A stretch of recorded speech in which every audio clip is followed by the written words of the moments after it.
Good to be with you on this Friday morning. Tomorrow I'm going to be in Madison, Wisconsin for Fighting Bob Fest. I guess I'm the final speaker, so stick around. I'm going to rev up everybody. Lots to talk about. Lots unfolding. Did Jeb Bush resurrect his campaign by, number one, going after Donald Trump on casino gambling, going after Donald Trump on foreign policy out on the stump yesterday, and also trying to convince the American people that his brother kept us safe? These are three angles that Bush is playing right now, and I don't think any of them are going to work. First of all, I'm fixated on this. He thinks that his brother kept us safe. So that means, under that logic, that the President of the United States, George W. Bush, had no responsibility to keep the country safe until after we got hit. Bush did not keep us safe. Cheney did not keep us safe.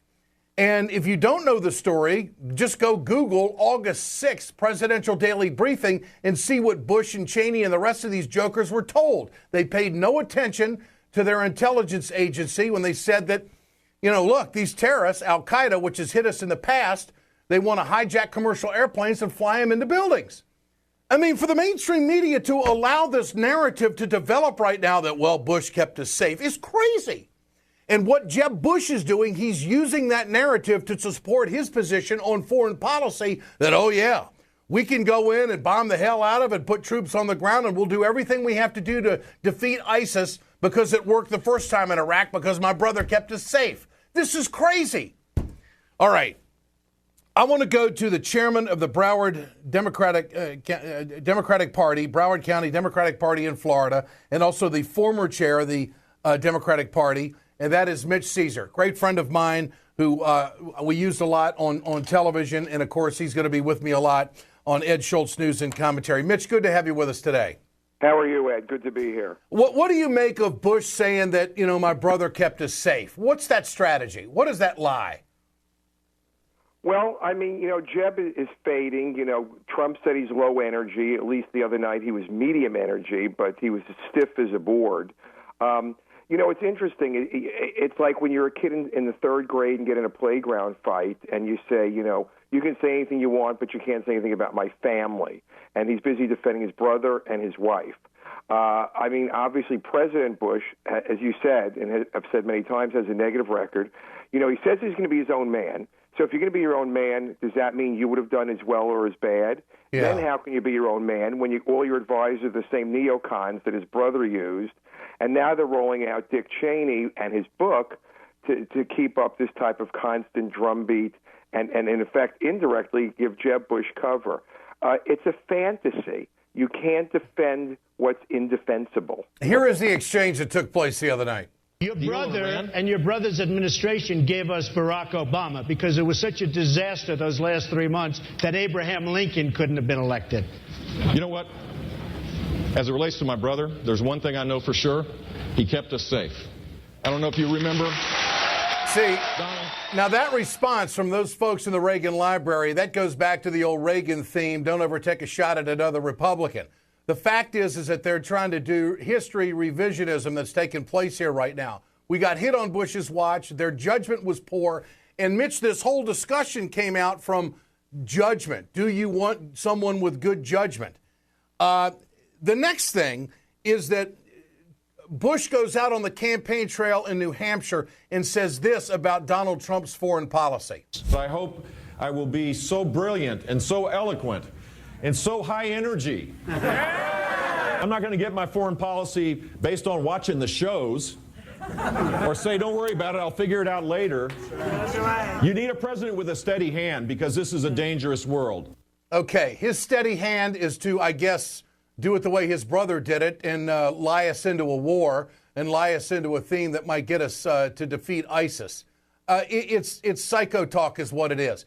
But is this a soft end underbelly of Trump? Is this how Bush is going to move forward in the polls? Well, I think he's desperate. I mean, he raised all the money early while expectations were high. Now expectations and reality are much, much lower.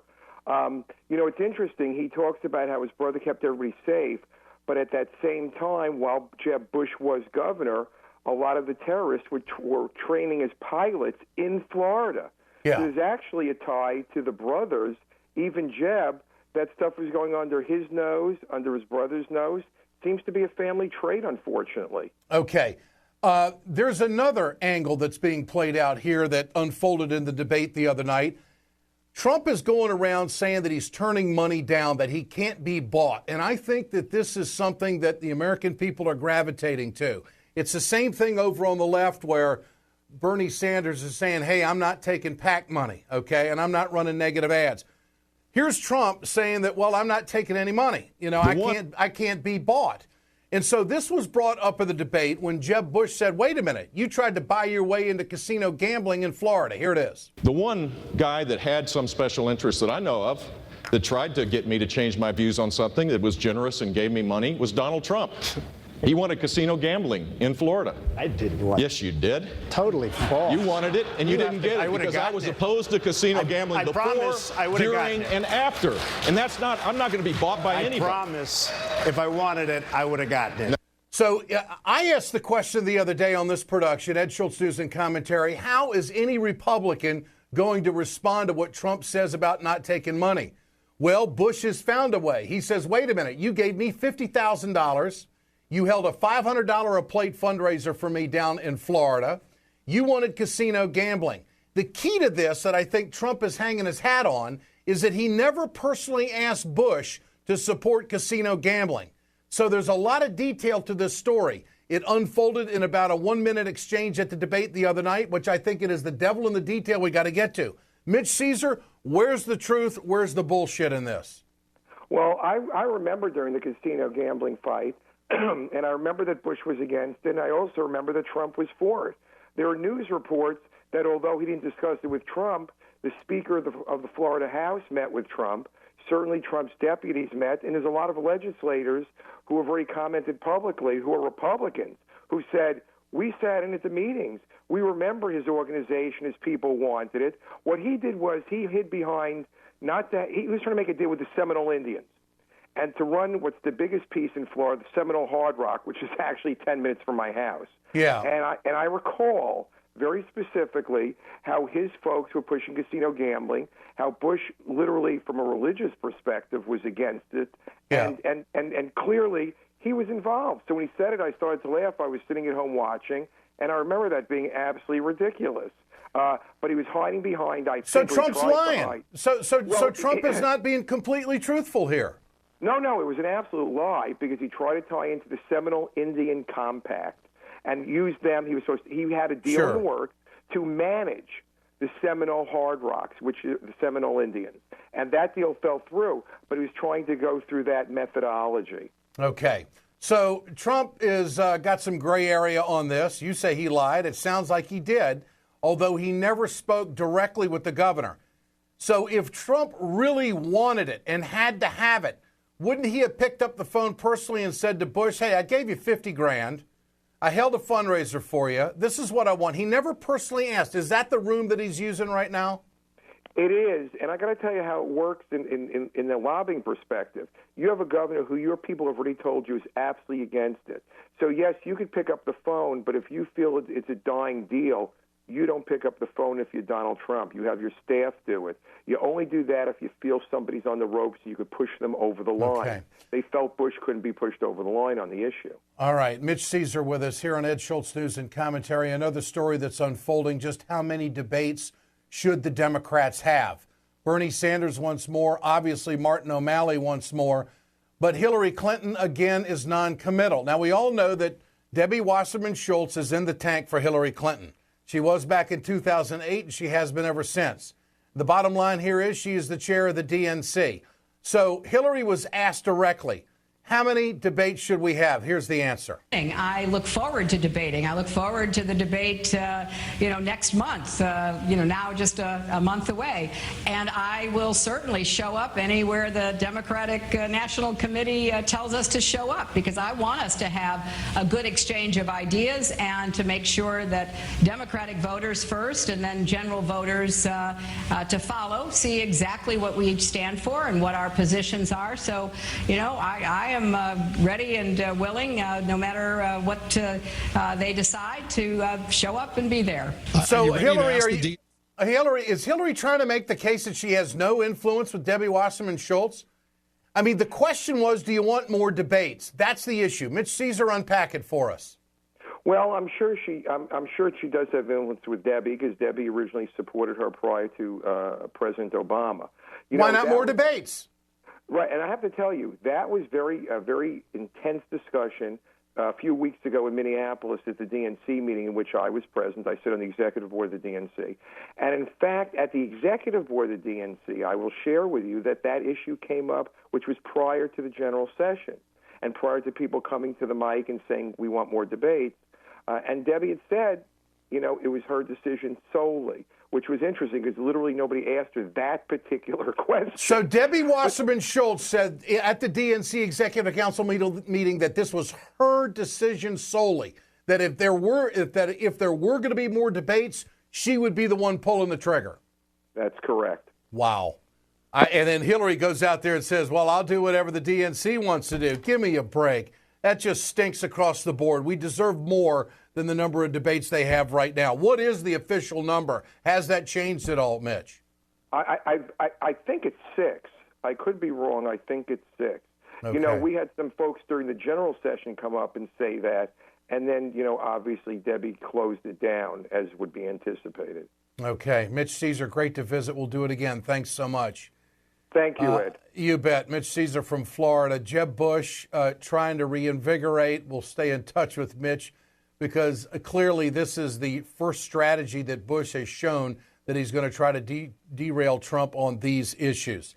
When we come back, Hillary Clinton talking about Keystone, asking the White House to make a decision. She has not given us a definitive answer on it.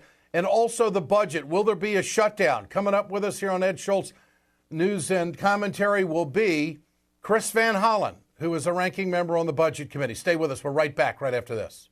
Hey, folks, you've heard me talk about BioGreen Clean. I'm going to show you right now on my airplane just how tough this is.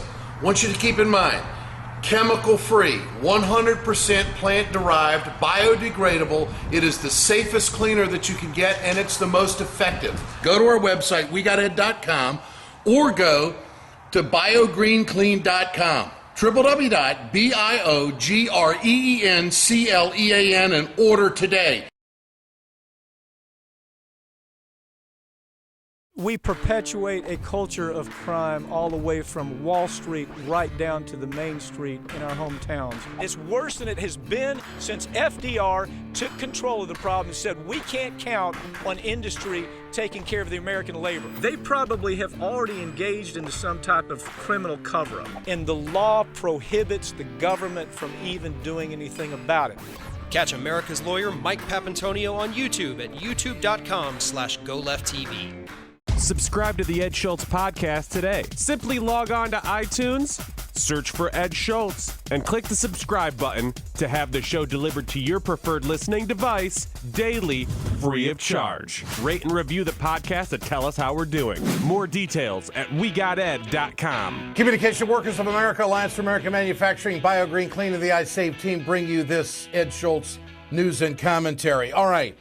So Hillary trails in Iowa. She trails in New Hampshire. What is she going to do to make those numbers up? She's been hit pretty hard by the Sanders campaign for not being very clear, or not being clear at all, on the Keystone XL pipeline, which is connected, obviously, to climate change and that issue. She has not given a definitive answer on trade, the Trans-Pacific Partnership. She speaks in generic terms about that. So what does she do trailing in New Hampshire?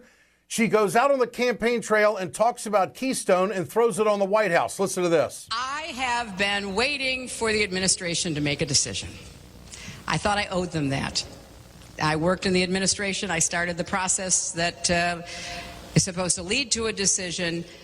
I can't wait too much longer, and I am putting the White House on notice. I'm going to tell you what I think soon, because I can't wait. I thought they would have it decided way by now, and they haven't. So, yes, I think we have to move toward clean, renewable energy. So, of course, I don't want to see us exploiting unnecessarily new fossil fuel deposits. But I will tell you about Keystone Pipeline one way or the other if they don't decide it, very soon. Okay? Okay, so she's putting it off on the White House. This is a new and different answer and a new approach by Hillary Clinton.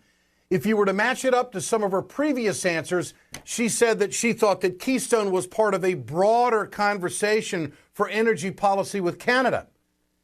Those two differences in answer underscores what Bernie Sanders has brought to the conversation on the national level and is pushing Hillary Clinton to a position that will be much more acceptable for those who are very concerned about climate change.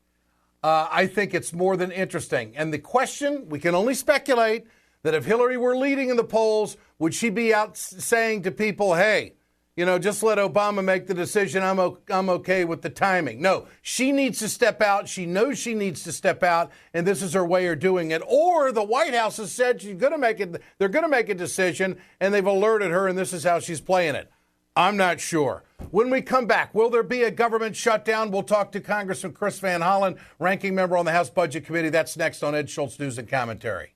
It's time to continue our conversation about mechanical insulation. Mechanical insulation is for the piping systems in our nation's commercial and industrial facilities. Facility owners are burning up billions of dollars through the lack of mechanical insulation on these piping systems. Call the iSave team. Insulation saves America valuable energy, and this team of energy conservation specialists is shovel-ready to save you money. Visit iSaveTeam.org to have a specialist give your plant an energy audit.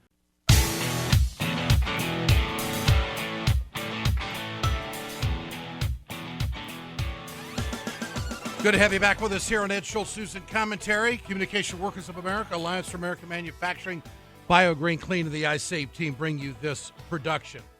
Well, we've had a little bit of time to digest the Republican debate that unfolded a couple of nights ago on CNN. I want to go now to Congressman Chris Van Hollen of Maryland and talk about some of the core issues that were ignored in that debate. Congressman, good to have you with us. Always good to be with you, Ed. Your thoughts? All the things that seem to be out there and the concerns of the American people were void in the conversation at the Reagan Library the other night. What do you think? Totally ignored. People around the country are looking for job growth. They're looking for wage growth. We've had these stagnant flat wages for a long period of time now. It was silence when it came to the issues important to the American people. It was mostly the sort of red meat social issues, which we're seeing on the Hill with Republicans threatening to shut down the government in order to defund women's health programs and Planned Parenthood. So those are the kind of issues they were focused on rather than the economy, jobs, wages.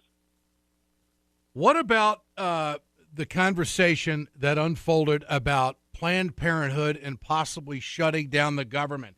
John Kasich, I thought, governor of Ohio, brought some sanity to the debate. Here it is. I think there's a way to get this done by giving governors the ability to be able to act to defund Planned Parenthood. But when it comes to closing down the federal government, we got to be very careful about that. When we shut the government down, if we have a chance of success and it's a great principle, yes, the President of the United States is not going to sign this. And all we're going to do is shut the government down, and then we're going to open it up, and American people are going to shake their heads and say, what's the story with these Republicans? The problem there, Congressman, is that he doesn't work in Washington. So what is the climate? Well, that's exactly right. What's the story coming out of that is only one of the members of their panel was urging that the Republicans not shut down the government. The rest of them were prepared, it seemed, either aggressively or by their silence, to be willing to shut it down in order to shut down the Affordable Care Act. That's exactly what is wrong in Washington right now. Ted Cruz and the Tea Party folks are running the show. I remember 2 years ago, and I'm sure you do too, when Speaker Boehner said that they were not going to shut down the government, and then 2 weeks later, Ted Cruz rolled right over him, and they shut down the government that time in order to try and get rid of the Affordable Care Act, this time to try to defund women's health programs. Congressman, are you confident that we will not have a government shut down at this point, that maybe the Republicans realize that they can't afford to do that at this time, politically and also to the budget at $25 billion, or do they even care about that? And I wish I could say I was confident, but I really think that despite the fact that you've got people like Speaker Boehner and Mitch McConnell who realize it would be a really stupid move for them and obviously bad for the country to shut down the government, they're not in control. Ted Cruz is in control just like he was 2 years ago.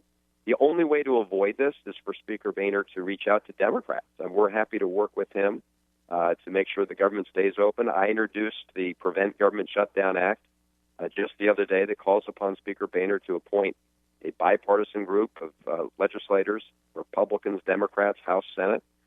It also had a fail-safe mechanism saying that if we didn't get it done and we couldn't come to agreement, the government would remain open for the entire fiscal year at decent levels of funding.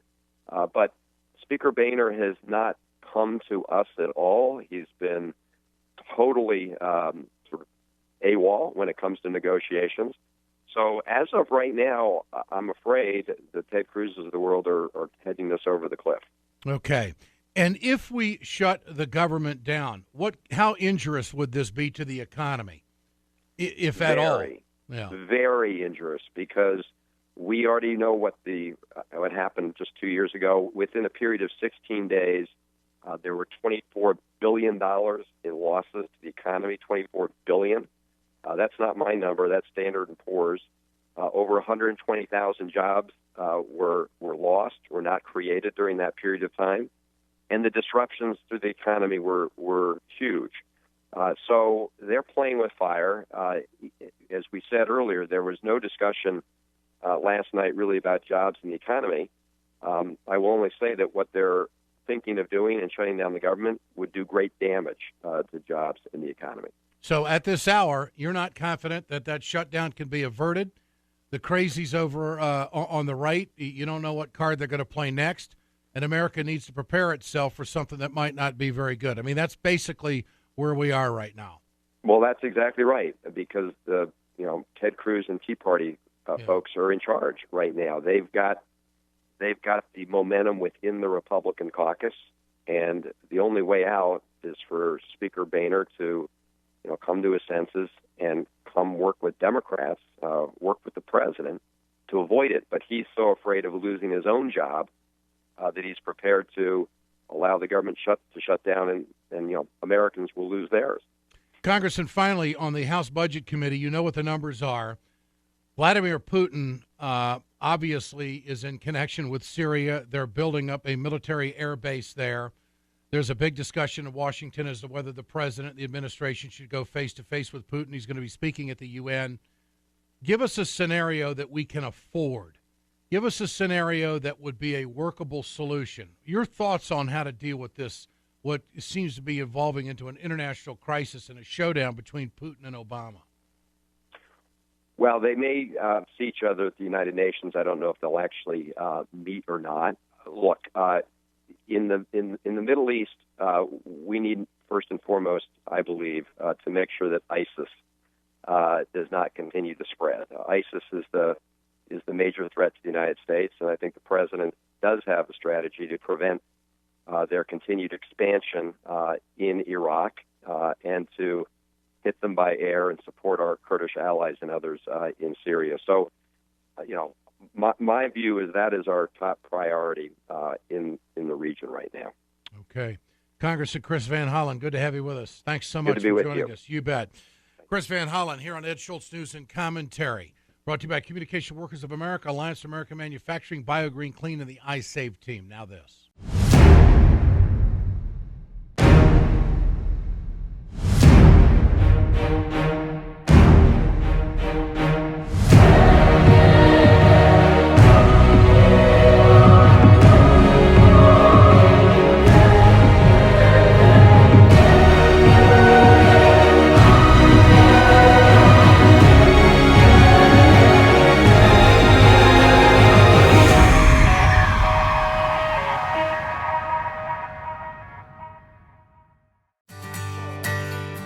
From the steel mills of Pennsylvania, to the auto factories of Michigan, to the modern makers movement, manufacturing makes our nation great.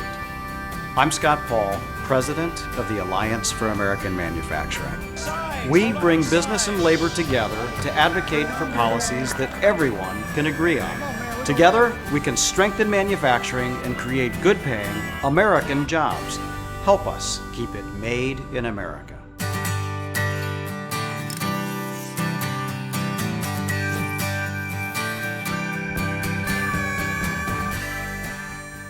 The Ed Schultz Internet broadcast is brought to you by the Ring of Fire radio show. Listen to the Ring of Fire weekends on radio stations across the country. Get more information and the news of the day at ringoffireradio.com. Tomorrow, Saturday, I'm going to be in Madison, Wisconsin for Bobfest. I will be the featured speaker to end the program, and I'm really looking forward to it. It is, I have to admit, somewhat of an I told you so moment.